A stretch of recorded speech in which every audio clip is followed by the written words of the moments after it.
So Willie, Everton up this weekend. We had a good result against them last time. How are the squad feeling going into it? Yeah, I think everybody's confident, not necessarily because we beat them the last time, because we know that each individual game is in isolation, and one result in one game doesn't guarantee you a victory in the next game. But we've trained really well this week, and the girls are fully confident, and there's a lot of competition for places now, so they recognise that, and I think that's increased intensity and standard of training. So we've just finished the January transfer window. Was competition for places something you were going for in terms of we got a couple of new faces in? Yeah, well, I think we needed to freshen things up. I think it's always good to bring in one or two every window, and we'll continue to do that, keep trying to improve the squad and improve the options that we've got. I think the Millie Farrell one was a bit unique, that we knew the player and we were always keen to bring her in permanently, and there was an option to do that, and we felt that if we didn't take that option, we might have lost her altogether. So Kylie had been training with us for a couple of months, and it just felt the right time to make that happen. So. And in terms of the game at Liverpool at the weekend, it seemed to be a game of two halves. What were your thoughts on it in terms of the disparity between the two halves?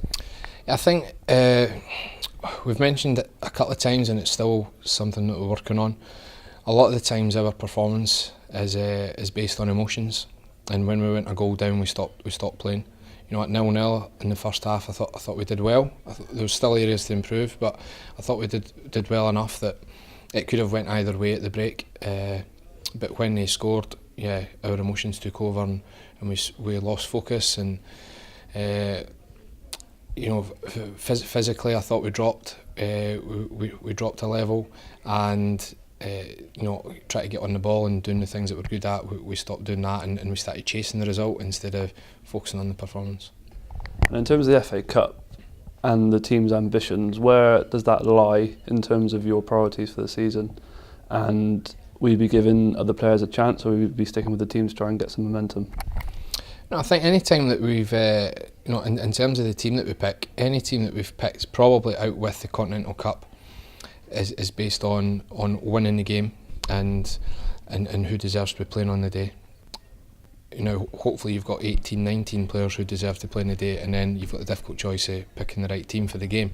The Continental Cup, I think we made changes in that to make sure that we could get the full squad up to a certain level of match fitness. I think in terms of priorities, the FA Cup has got that romance to it.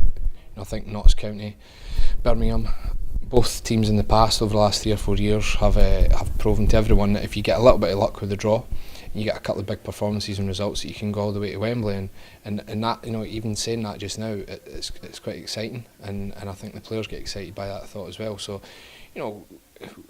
Everton's a tough draw in terms of us going in for the first time, but it's a game that we feel we can win and we expect to win. So we'll see how far we can go in the FA Cup this year.